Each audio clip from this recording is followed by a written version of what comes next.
In relation to sexuality, the Übermensch would be someone who has developed a completely new relationship with desire, not repressing it as moralists do, nor being enslaved by it as hedonists do, but sublimating it into creative energy and personal power.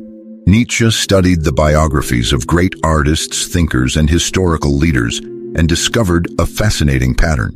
Many of them either maintained voluntary celibacy during periods of great creativity or transformed their sexual energy into fuel for their most important works, not through repression but through conscious choice. This is the crucial difference. Sexual repression creates neurosis and frustration. Conscious sublimation creates power. Leonardo da Vinci, Nikola Tesla, Isaac Newton all channeled their sexual energy into extraordinary achievements. Coincidence? Nietzsche didn't think so. But here's the part that's going to really bother you. The philosopher argued that our society promotes compulsive sexuality precisely to drain our creative energy. People obsessed with sex and romance don't have the mental energy to question the system, create revolutionary art, or develop dangerous ideas. It's a sophisticated form of social control. Keep the masses occupied with their romantic obsessions, and they'll never rebel against real power structures.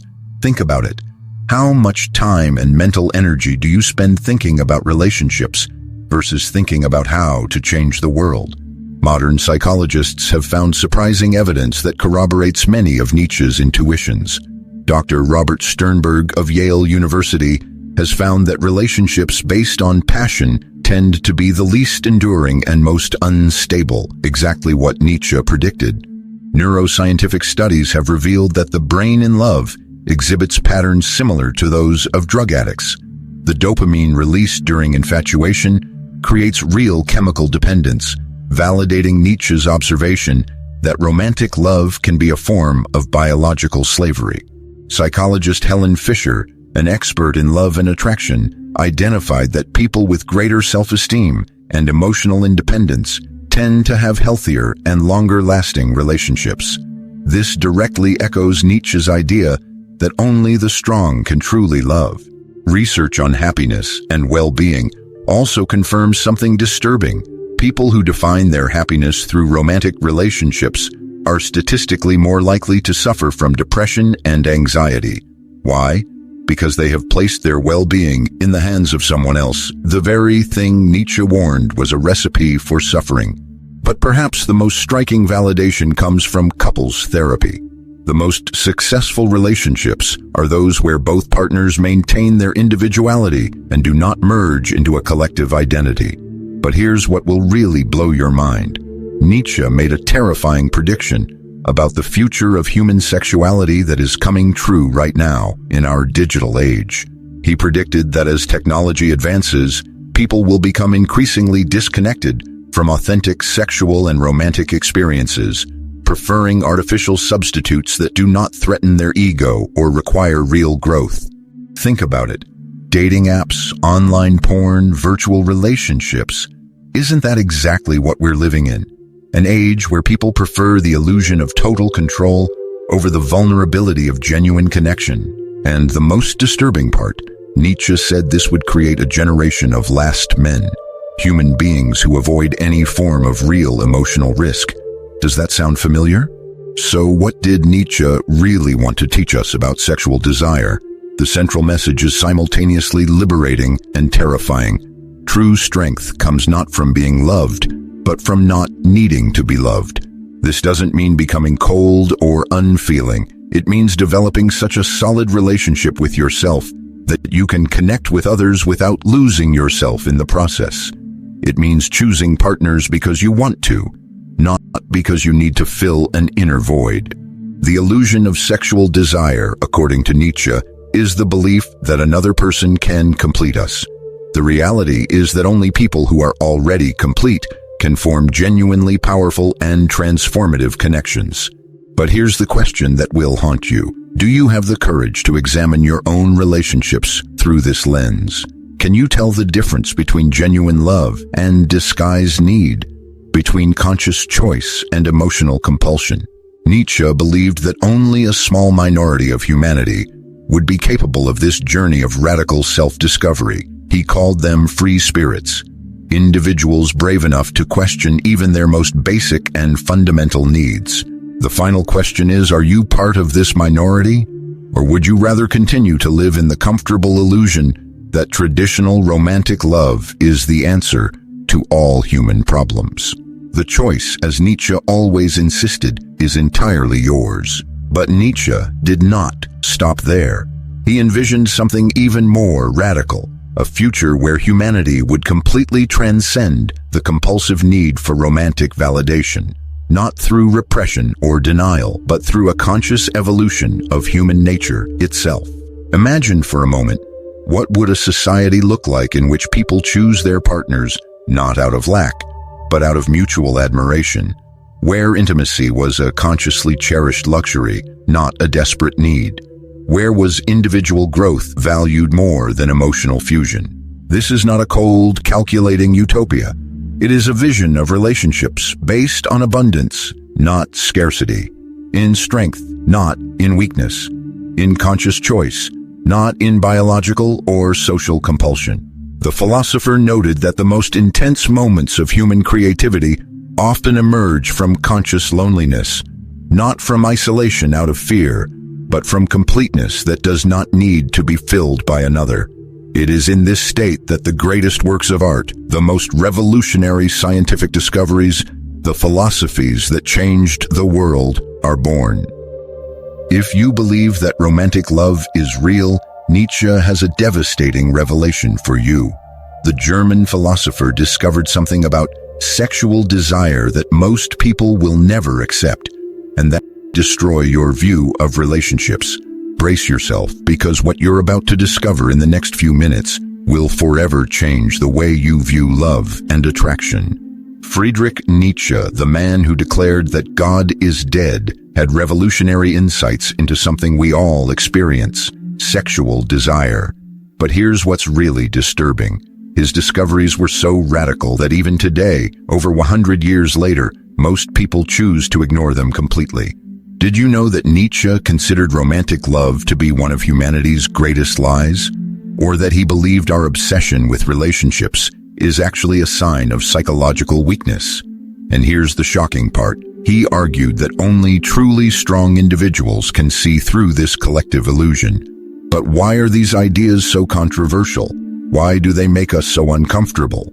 The answer goes far beyond what you might think, and it has everything to do with a truth about human nature that we'd rather keep hidden. A truth that can be liberating or terrifying, depending on how prepared you are to face it. Today, we'll delve into the depths of Nietzsche's thinking on sexuality, desire, and power, and discover why only free spirits can fully grasp this perspective.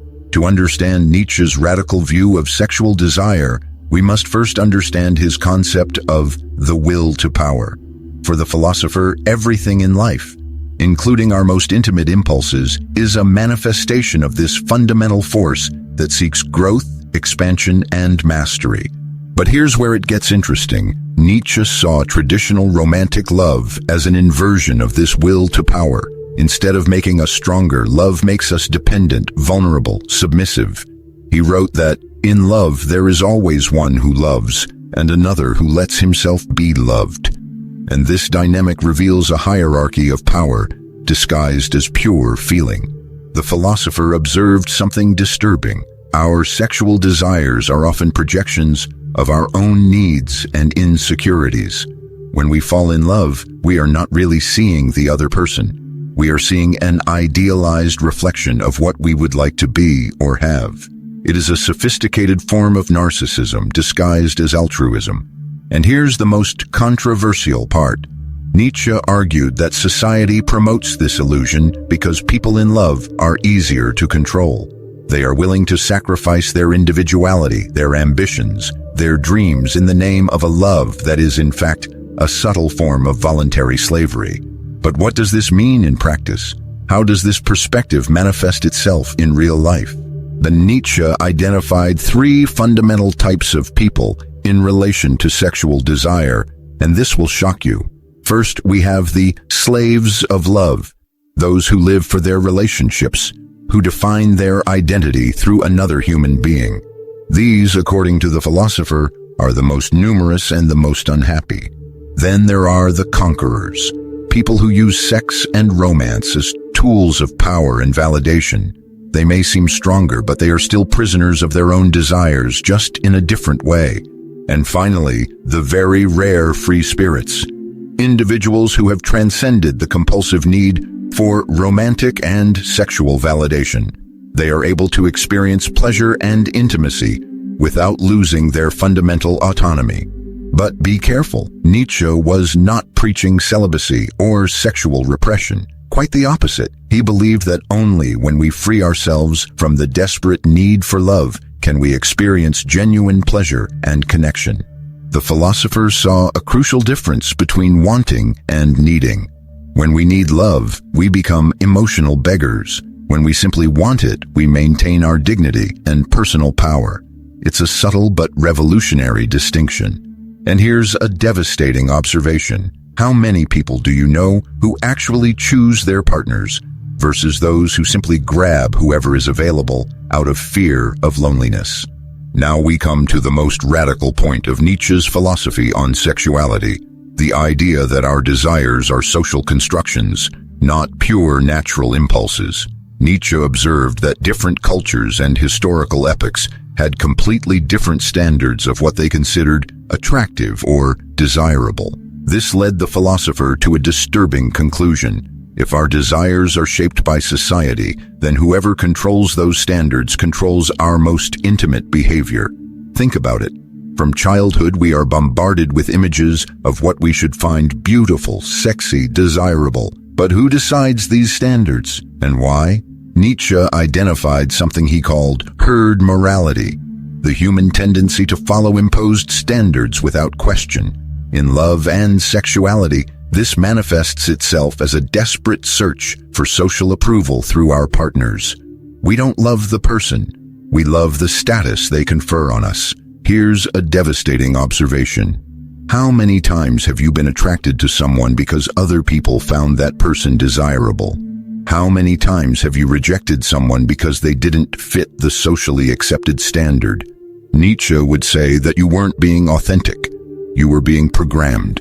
And there is something even deeper. The philosopher realized that our Western culture has created an artificial separation between body and mind, pleasure and spirituality. This division, according to him, makes us fragmented beings, incapable of experiencing our sexuality in a full and integrated way. We live in a constant emotional schizophrenia.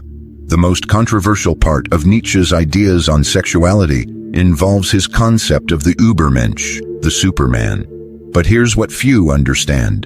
The Übermensch is not a physically superior being, but someone who has transcended the psychological limitations that imprison most people.